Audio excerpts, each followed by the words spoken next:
Welcome to Trout Talk here on Saga 960 AM. Zach Bodenstein, Brendan Lane, Mike Carafalitas talking all things Mississauga Steelheads in the OHL. It's actually the last episode of the regular season, and then we're going to be heading to the postseason. So, for the final time in the regular season, how are you boys doing? Mr. Brendan Lang, what's going on? I'm not doing too bad, Zach. It's, again, been pretty similar since the other times. Nothing coming to my mind of a very eventful thing that's happened over the past week or the last time that we talked, other than pocket dialing Mikey K. Yeah. Fun. That's a fun moment. Unbelievable. But other than that, no, that's we don't have anything too much exciting going on with me right now. Yeah, he pocket dials me. Yeah. On Friday. Brendan Lang. What the? Hello? I hear him laughing. Oh, I thought maybe something happened, right? But anyway, that's okay. Stuff like that happens with his buddies having some fun. It happens. Like I said, everybody does stuff like that, and whatever. It's just a mistake. But I'll say this: don't ever get a VIP lane at a bowling alley. Don't do it. Don't. Do it. It's a waste of money. We got a VIP lane during the March break on Saturday to take my son bowling. Right. So the VIP, it said it's supposed to be for 2:00 when we get there. Right. Okay, so we get there at 10:02. All right, your lane will be ready in 10 minutes. Oh, no, it wasn't ready in 10 minutes. It was ready at 2:30. 2:30. What's the point? And people are coming in, and they're just going right by you. Oh, yeah, okay, yeah, you're in lane 11. Yeah, you're in lane 12. Yeah, you're in lane, 8, 7. I said, excuse me. I says, very nice. I said, just wondering what's going on. I mean, we got a VIP lane, stuff like that or whatever. And she says, oh, they're still working on it. I go, oh, is that so? I said, oh. I says, that's so. I go, in about 5 minutes, we're going to leave, I says. And I was being serious, like, come on. Like, really? I go, all these people are walking by. I go, come on, I says, right? And then finally, as soon as I said, I think they forgot. And then they came up, oh, yeah, it's ready to go. I'm like, are you kidding me? So if I didn't say nothing, who knows? It might have been another 45 minutes, right? Just saying. It could have been. So what's the difference, though? Like, what do you get with a VIP? I've never been to a VIP bowling lane. Or what do you get? You're not close together with everybody. You got your little table around, and it's, you could just put your arm up and chill. And the balls are different, right? The balls are different and stuff like that too. Yeah. And the lanes are a lot more cleaner and stuff. Whatever. I don't know. It just looks better. Yeah. So, but I don't think the balls are different. Yes, they are different. Sorry. Yes, the balls are different. I'm just thinking. But yeah, no. But that's the difference. So you're in a little thing by yourself, and you don't have people walking up and down from the lanes, because you're so close, kind of thing. So it's an extra whatever, but why not, right? Just so you can have private time and all that kind of stuff, and you don't have people throwing balls in your lanes or something like that. You never know these days, right? So anyway, don't get it. Okay, don't get it. And if you're gonna get it, and if you're gonna get it, make sure you get it. Say something right in the beginning. Hey, let's go. VIP. All right. Bowling talk here on Saga 960 AM. Bowling for dollars. Yeah. Yes. I hope he didn't have the gutters up, because your son can have the gutters up. Oh, he did. Oh, yeah. Yeah, he did. Oh, yeah. He did pretty well. Good. I was impressed with him. He has he actually wanted to roll it down the lane himself. And he's picking up the 8-pound balls. And I mean, that's pretty heavy for a 5-year-old, right? He's like, Daddy, no. Daddy, no, I got this. I'm like, no. I get nervous, right? And then everybody's like, oh, no, stop, no. And so we get the thing, we put it down the ramp there or whatever. So it was nice. It was funny. We had a good time. We all had a good time. It was fun. So, yeah, you got to be careful. I went 2 weeks ago with a buddy of mine he's a muscular fellow, and he hurt himself. He's actually still hurt right now.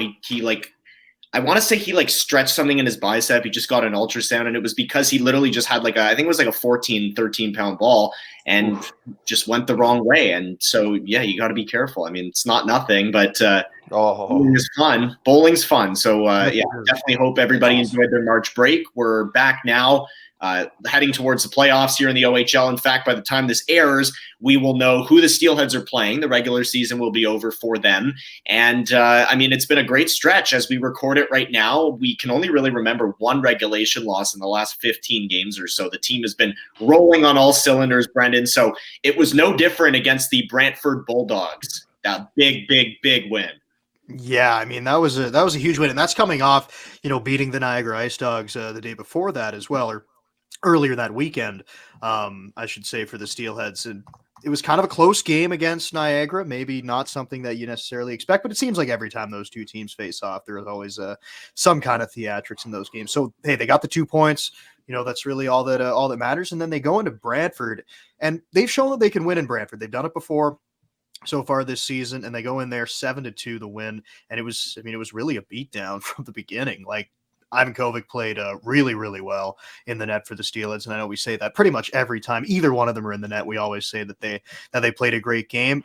But you look at Chaz Sharp. What was that? A goal and 3 assists in that game. Again, it's the leaders stepping up on this team, and I feel like it's something that's been talked about on the podcast quite a bit. When you're coming down the stretch, couple games left going into the playoffs, you're going to look and try to lean on those guys who have been there before, who have done it before. And obviously Sharp is one of those guys, and he had a big performance in Brantford, and really the whole team played really well. And I think that just kind of the team mindset has really set in over this past streak that you're talking about there, Zach, with points in 10 straight games. Yeah. Actually, they haven't lost in regulation, boys, in 18 games. 18. The last time in regulation when they lost was against the Barrie Colts, February 24th. Unbelievable. So you're getting a point, or you're getting 2 in all those games. Unreal. Back to that game in Brantford. Chaz Sharp, Mason Zabeski, Jakob Fibiger, everybody was amazing. The forecheck was good. Gabe Sherratt scored a goal. And that's when you know the team's really doing well, when everybody's scoring, right? I mean, Chaz Sharp, a goal and 3 assists. Mason Zabeski, 2 goals and an assist. Jakob Fibiger with 3 assists. He's really, really stepping up big time as well, and as he did in Brantford. And talk about Chaz Sharp scoring that goal, boys. Now he's got 19 goals on the season. Second all-time in Steelheads defenseman scoring. Passes Thomas Harley. Thomas Harley had 18. Now he's got 19. Good luck catching Nick Hague with 38 or whatever it is. Not gonna happen, right? But unbelievable, and Chaz Sharp's really taking this team on his shoulders. Going into a hostile environment like Brantford too, everything's against them. I mean, I was even nervous. I'm like, oh my goodness, the guys just came out and really took it to those Brantford Bulldogs. Right, but in the beginning, I'll tell you something. In the beginning, Brantford came out with a lot of smoke. They came out really hard in the beginning. Brantford did, and then I think it was after it was the first media timeout, and JR was just doing this, doing that, doing this, coaching, what I'm trying to say, right? And then after that media timeout, they came out on fire. I don't know what was said, but they came out on fire after that, and it was all Steelheads. Also, too, with that win, it was huge because North Bay, they did get a point, but they lost to Kingston the same day. So it got the Steelheads ahead. We can maybe kind of touch on the standings where they sit right now a little bit later on. But that was also another reason why that was such a big win as well. Huge. Yeah, second in the conference right now, leading the division. That's certainly a possibility, which would probably draw them to Kingston Frontenacs. But yeah, I mean, that game in Brantford, it always seems like Zabeski steps up big against the Bulldogs, who a lot of players consider their biggest rival right now.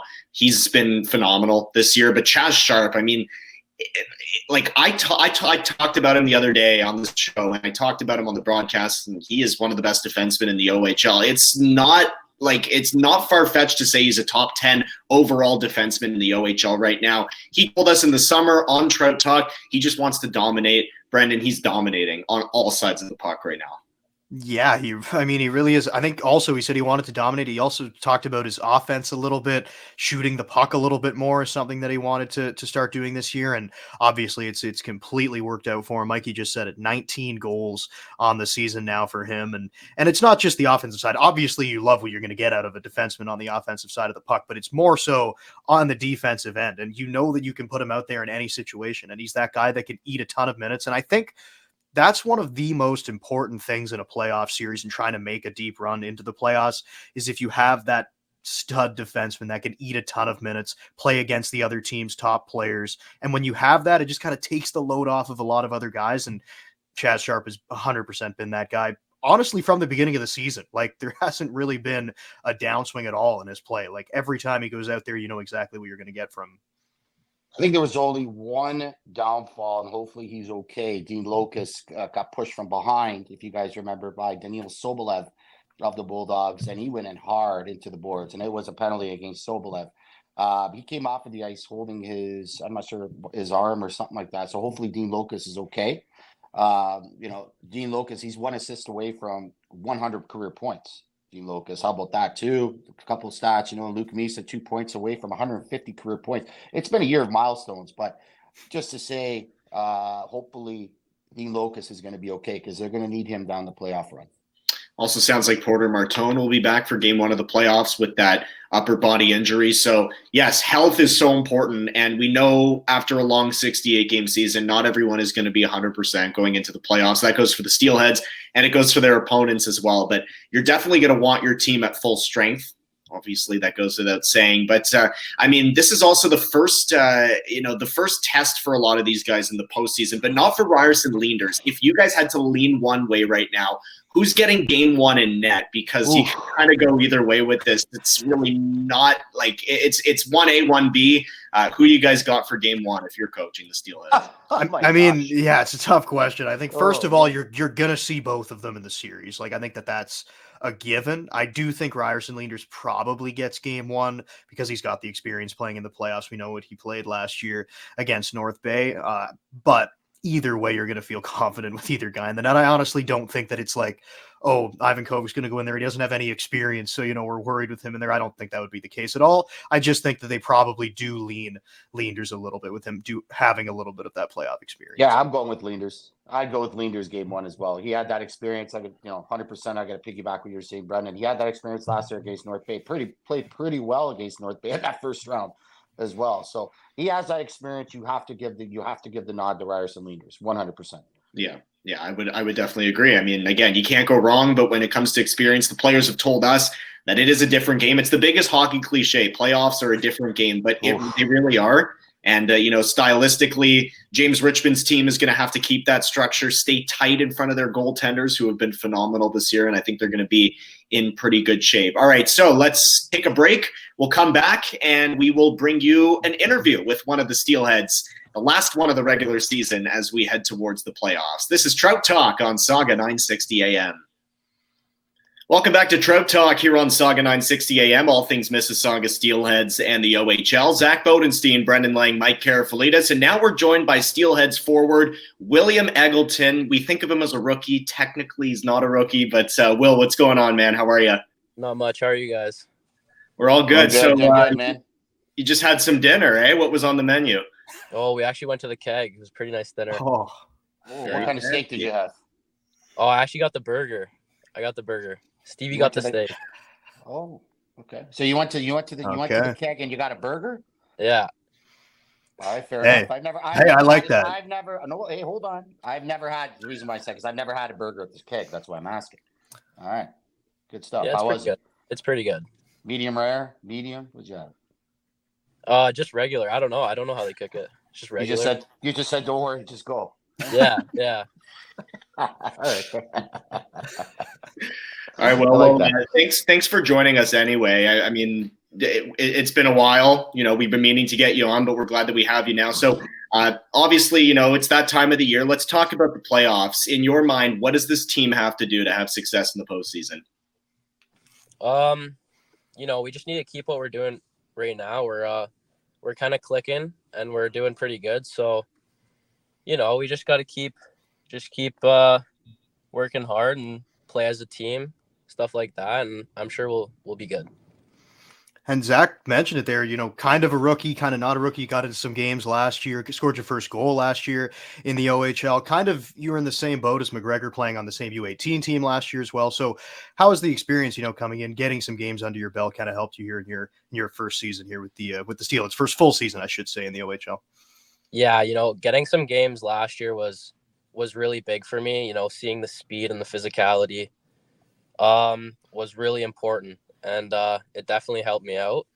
And then coming into this season definitely helped out with some confidence and, just learning to play at a stronger league like the OHL. And, it's obviously it's tough your rookie year, but, I'm trying to make the most out of it. Yeah, I would say that you've really, really come along big time this year. You scored some beauties lately. You scored against Sarnia. You scored against Niagara. Beautiful tip and goal. You got a set of hands, man. I'll tell you that right now. So, but just to say, what's been working for you? What have you been working on big time lately? Because your game has really been stepping up. Yeah, I like to work on my shot after practice with Thorny. And I feel like that's shown in the Sarnia game and in the Niagara game. Um, you know, and keep working out. Like, make sure your strength is getting better and you're getting bigger and stronger. So, yeah, I feel like that's really helped me, have some success recently. Yeah, the wrist shot's been great. I mean, when you have time and space, you can shoot that puck as well as anybody will.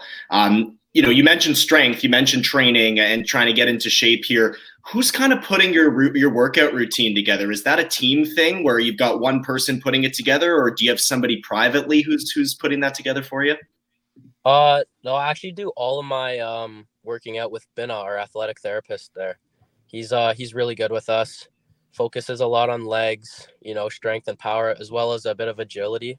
Make sure you're quick. And I work out with him in the summers too. We do a lot of work.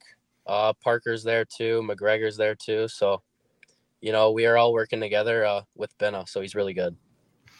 You're talking about strength there. We talk a little bit about your shot too, but where have you seen kind of the biggest improvement in your game? Obviously, we talked about it a little bit before getting into some games last year, now kind of starting off this year and moving into the season now towards the end of it, just a couple games left. Where have you seen kind of the biggest improvements in your game personally? Biggest improvements, I feel like I've done pretty well in the O zone, and still trying to figure out the D zone, my half wall, but definitely working on that after practice. But my speed as well, I'm trying to get that up pretty fast, but I think it all helps out. It all helps out with my game right now. So that tip in goal, I want to go back to that goal against Niagara. My goodness. Your hands are absolutely Charlie Robertson had no chance. Patrick Waugh had no chance in that goal. You know what I mean? Just to say. And the way you tipped that, do you work on tip drills a lot? Has that been a powerhouse of your game ever since ever since you've been a youngster? Yeah. I've always been big on my hand-eye coordination. I do like working on tips after practice as well, but Sharpie kept it in at the blue line there. I thought it might have been offside, and I kind of just got to the net, and he put a shot far side. It wasn't too hard of a shot, and I just stuck my stick out and bounced the other way for me. Goalie was going in the corner, so I got no lucky. Chance. Yeah, he had no chance. Nobody had a chance in that goal. I don't care who was in goal in that game. That was a winning goal, and it was beautiful. I just want to say that. My goodness. I was up in the mood. I was like, whoa, just like, oh my, amazing. I loved it. Yeah. Well, for me, getting to the front of the net, getting to that slot area, to me, it doesn't matter who you are, whether it's you or whether it's somebody else. That kind of speaks to the confidence of the player, being able to go to those dirty areas. Would you say that you're starting to find some confidence as this team heads to the playoffs? Yeah, definitely. And again, with those few games that I got last year, definitely helps out with confidence. It's a really hard league to play in, but I've definitely gotten a lot more confident with my skills, ability, stuff like that. And we kind of talk about it a lot on the show with some of the younger players, but you've been in a couple fights this year. We talked to McGregor about getting into a few fights this year. So has that always been a part of your game? Is that something that's there? Because I remember watching your first fight and being like, oh, this guy can really throw some punches. Is that something that you've worked on, or just kind of spur of the moment thing? I guess, yeah. I've had a bit of a physical edge to me a little bit. Playing lacrosse helped with that a lot. Very physical sport. You're always cross-checking, getting hit, stuff like that. And a little bit of my minor hockey days, but yeah, I don't know. I feel like at those times, the team needed some jam, something to get them going. So, I felt it was the right time. All right, so playoffs are coming up, Will, Eggy, and you guys are just clicking at all cylinders. Now, you personally, are you starting to feel any pressure right now because playoffs are coming? Yeah, there's a little bit more pressure, but you know, I really think we have a good group of guys, and I think everybody's going to pick each other up. So, I'm not too worried about us as a team right now.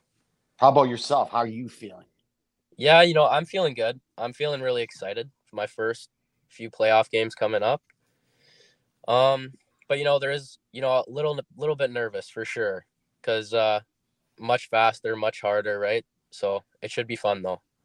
So what are the conversations like around the team, whether it's you with the OAs or you with the coaching staff? Playoffs are a different game, different style, as you said. So what are some of the conversations that you've had talking about playoff hockey? Yeah, we're we know it's going to be a lot harder. We know that they're not going to be calling as many penalties, stuff like that. Mm-hmm. So we're definitely we're trying to play more disciplined for sure, stay out of the box. And we're also talking about being more physical and bringing the physicality to teams, stuff like that. And, you have a pretty young team, but a few older guys in the OAs, and Mark Boudreau and Dean Locus just being named assistant captains pretty recently. McDonnell, obviously an assistant captain before. And then you have Chaz Sharp in there. So can you just kind of talk about the leadership, obviously, being a young player yourself, coming into the dressing room and being able to kind of be mentored by those guys? How has that been? And who's kind of been the guy that's really kind of taken you under your wing a little bit? Yeah, they're all great. They're all great leaders. Booty for sure as a forward, helping me out. I've played on his line a little bit, on the bench. He's telling me stuff where I messed up and where I need to be better. And he's also giving me props when I do something good, right? So he's definitely helped me out for sure.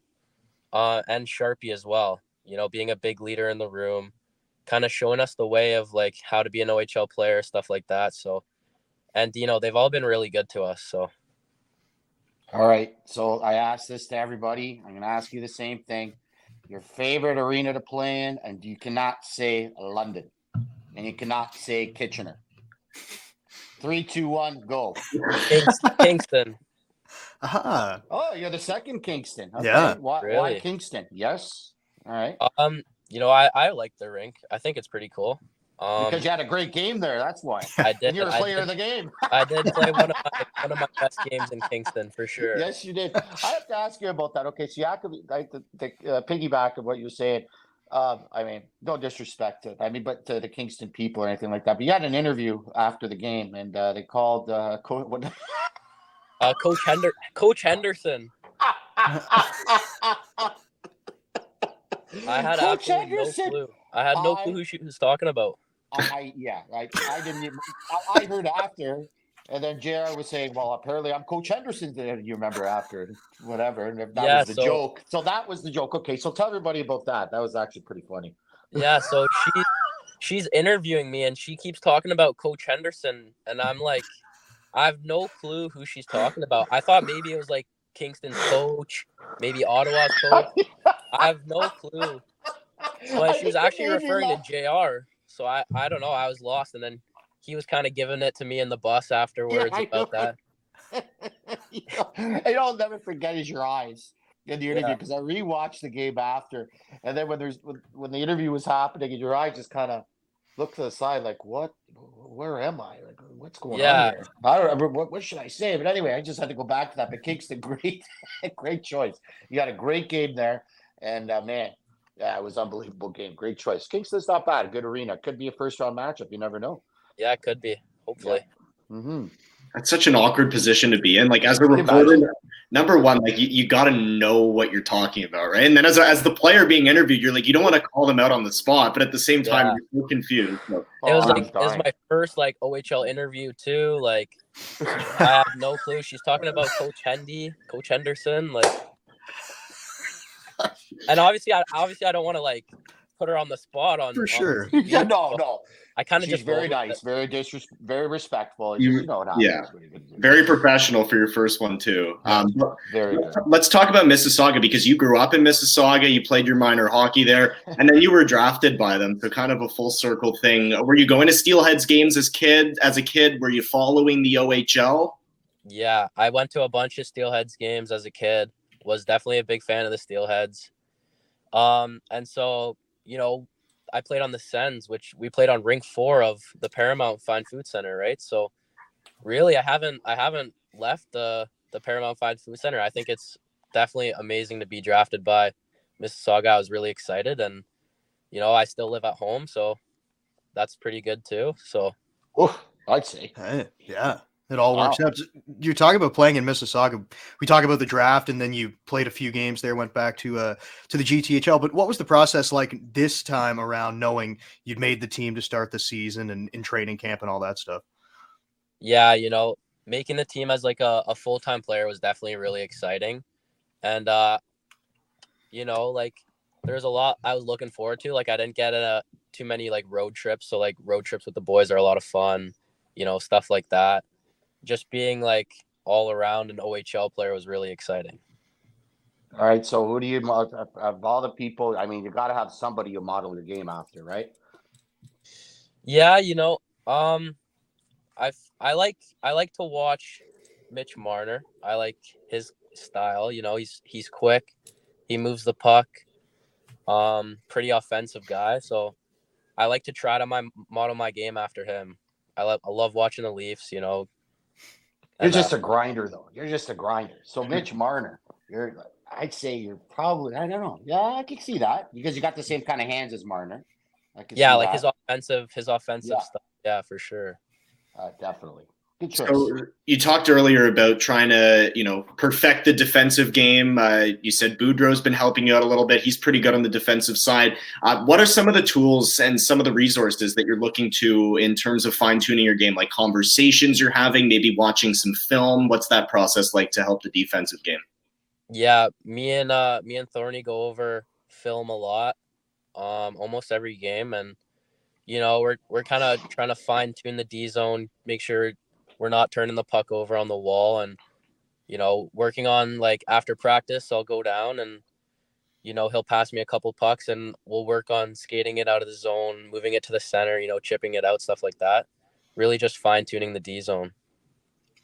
And I've kind of always wondered about this process. You talk about, you're watching a lot of film with Thorny and stuff like that. Like, is he kind of taking plays and showing them to you, or are you coming to him and saying, I remember this play happening. Like, can we take a look at it? Like, how does that whole kind of process work? It's definitely a mix of both. If there's like something that happened in a game where I'm like, what do I do here? Or like, what's the right play? We all get the game film, right? So I can clip it and I can show him the next time we're at practice, and he'll tell me, what my options are, what I should do. Or if, he notices something from the game, he can like pull me aside and we can go over that from like the coaching side of it and kind of pick out like what mistakes I made and how I can fix that. He's been such a great coach for you guys. I mean, he's such a motivator as well. Stefan Thor, he's just an unbelievable guy as well. So I could totally see that. And everybody that we've had on have said the same thing about Thorny, how good he is with video. Anytime you want video, he's there. He's always teaching you guys, always teaching. You always see him on the bench, always motivating you guys, which is amazing. So now, the next question for me, of course, it's a generic one, of course. It's the other one. Your least favorite arena to play in. Here we go. I always got to get this in. I think I know what's coming. Let me see. I don't know. Oh. Sudbury, for sure. Sudbury. There it is. I knew it. You're the second in a row that says Sudbury. That's right. How come Sudbury? Because just the way it is, the way the benches are, and yeah, the way the benches are. The Wolf. It's a really old rink. They're their goal horn's annoying. They have the wolf that flies over, so a bunch of stuff like that. That's got to be kind of tough with the benches. I think Peterborough's the same way. Like, doesn't that throw you off at the beginning because you're not used to that? Yeah, I've never played in a rink like that before, but it's definitely weird. It is, and it's weird as a broadcaster too to broadcast games from there. I'm like looking straight down, but anyways, yeah, no, the horn is annoying. Yeah, the horn, the wolf, the broadcast booth. Yeah, I'm with you on that one, 100%. Yeah. For a broadcaster, there's got to be there's not a weirder vantage point than Peterborough. Like you're sitting amongst the fans, you're kind of just like looking over people trying to see the play and call the game, and people are kind of screaming, Mike. But it's made established in 1956, very old. Looks like it's been there since 1906. One side behind the net, you've got rows going all the way up, and then on the other side, it's just like a bar. It's super weird, but I love that retro stuff. So good way to end it off. Will, thanks for jumping on, man, and best of luck in the playoffs. We're gonna see you around the rink, and this team has the potential to go far. So best of luck and keep working hard. Yeah, thank you. All right, keep working hard. Keep it up. See you soon, buddy. Yeah. All right, William Eggleton of the Mississauga Steelheads, and we'll be back here on Saga 960 AM, and we will talk more about that interview and this team heading to the playoffs here on Trout Talk. And welcome back to Trout Talk here on Saga 960 AM. Zach Bodenstein, Brendan Lang, Mike Karafalides talking Mississauga Steelheads in the OHL playoff edition. We just spoke to William Eggleton, the technically rookie, technically second-year forward of the Mississauga Steelheads, but he's fresh off a burger at the Keg, and he had some time to rest. So, it was great to talk to Eggy because that was the last player off our list there, and in perfect time for the playoffs. That's what I was gonna say. Perfect timing. Yeah, Brendan. Great. Yeah, we really timed that one out well. Don't think we planned it like that, but hey, sometimes things work out. Obviously, that did. But yeah, it was good to complete the whole roster, get everybody on here again. And sorry about that. We kind of, say the same things a lot of the time when these guys come on because we just, talk about very well spoken, and all of them, you can tell they got the hockey IQ, and you can really see that when you're talking about Will Eggleton. And when he was kind of recounting plays and going back to exactly what happened on his goal there with the tip, and, having Sharp keep that puck in at the line, he thought it was offside, and then be able to tip the puck in with the goalie going the other way. It seems like, he really understands the game. And I think you can see that on the ice as well. And I also think that that it was good that he talked about, he thinks that he still kind of needs to improve in the defensive zone. So obviously he knows that there's areas of the game that he still needs to work on. But I think overall, when you look at that guy being in his first full season in the OHL, first full season with the Steelheads, I think he's done a great job. Obviously, too, having to go up and down the lineup as well. Like, he hasn't been stationary in one spot. He was playing on the first line with Martone and Misa at one point in the season, and playing down on the third line now. So he's really been all over the place in the lineup, and he's been a good player for them so far throughout this season. Yeah, he's played absolutely phenomenal lately. That's for sure. Like I said, probably the one of the best hands on the team. His stick handling and whatnot. He's getting better, and it's perfect timing for the playoff time right now. And he's striding. His game is elevating right now at the perfect time. Well, the Steelheads have some lineup luxury in terms of their personnel out there, because when Porter Martone, again, we haven't had a full team all year. We've been saying it. The Steelheads have not been at full strength once, especially post-trade deadline. So, we talked a little bit before the interview about what they would do in net. What about with the lineup? Because Reed B's been sitting a little bit here. They could slot him in, a physical player for the playoffs, Brendan. They could go, obviously just 6 defensemen. Dragusika's young. Like, so many ways to go about it. In your mind, like, what's the most ideal Steelhead line for game 1? Man, that's a tough question. I think obviously they're going to have to go through it again. We were saying, hopefully Martone back, hopefully Dean Locus is okay moving forward, and he's good to go for the start of the playoffs. But yeah, I think they probably do stick with 12 forwards and 6 defense. So one of the defensemen and one of the forwards out of that group. It's really a tough decision. Like, I don't know exactly where James Richmond would be leaning on that one, again, because there's just been so many guys that have slotted in different spots this year, and we know that they can work in different areas of the lineup. It seems like right now Dragusika is getting a lot of the playing time, so I don't think it will be a set lineup for the playoffs, I think is what I'm trying to say. Like, it's going to be whatever it is, 4, 5, 6, 7 game series.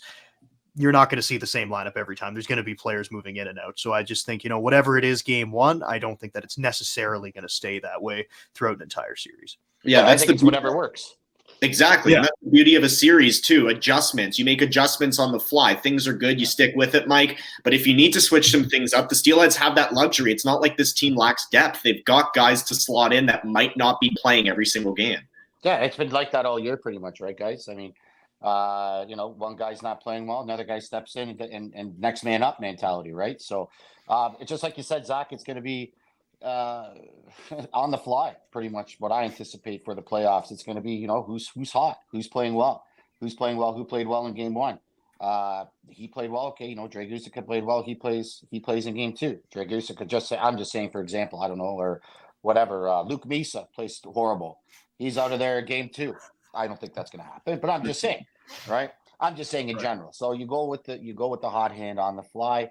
And James Richmond, he's the master of making these adjustments. That's for sure. So I'm excited. Still 2 more games to go though. So, which is going to decide probably where the Steelheads are going to finish. Yes, great segue, because we could start talking about potential playoff opponents.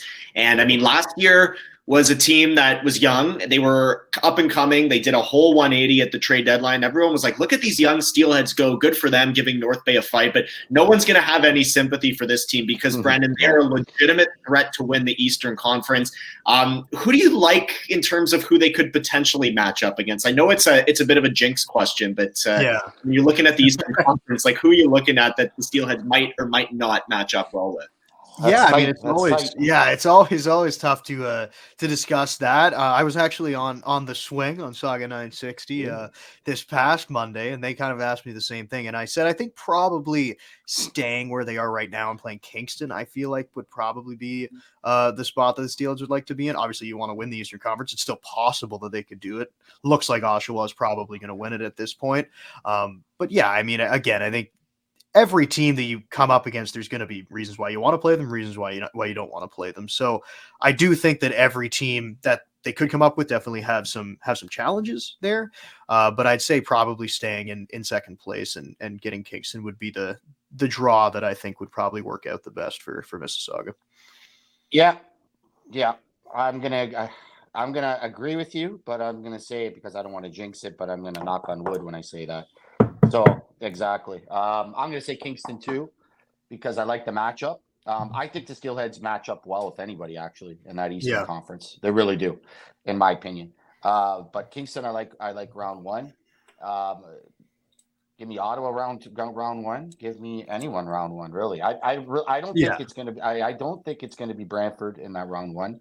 I think they're going to probably have home ice. I feel they might get 4th place in the conference, 1-4, because they're going to be playing Niagara and won their last 2 games. I can't remember who they're playing the last game, but whatever. But give me Kingston first round. I like the matchup. They've been playing well against them all year. You heard the boys. They love playing at Kingston for some reason. And, so give me Kingston first round.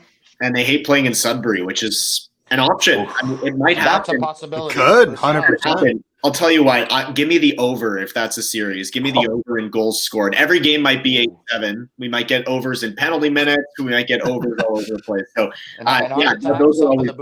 those are always doozies. So again, we're looking ahead to the playoffs here. Steelheads regular season at time of recording is over. Any standout plays, players, moments for you, Brendan, this year in the regular season? Because it was certainly not an overachieving season, but the Steelheads did a lot better than a lot of people thought they were going to do. Yeah, for sure. I think when you talk about plays, the Porter Martone between the legs goal is the one that really comes to mind. Which one? He scored 2. Yeah, that's true. You're right. He did score 2. The other one, okay, so the first one we know on the rush, who was that against? The Lucas Moore and Brantford. Right. And he said that he knew him before, and they were friends off the ice. So that was an interesting one. The second one, though, was crazy in its own right because of the pass that Parker Von Richter gave him with the skate. Like, I've never seen a goal scored like that, with a perfect pass being kicked onto the stick and then going between the legs and putting it in the top corner. Both of them great. I'm going to go with the one off the rush just because he did have to, beat a defenseman himself. But yeah, when you talk about plays, that's kind of the one that comes to mind. And then, there were so many great moments throughout the year. It's hard for me to kind of just think of one in my head. Maybe you guys have one that stands out to you that kind of kickstarted them a little bit. I don't know. I can't really come up with anything right now, but I think just overall seeing a lot of, rookies and young players being in the lineup and getting a chance and really contributing to the team, I think just has provided a lot of great moments throughout the year.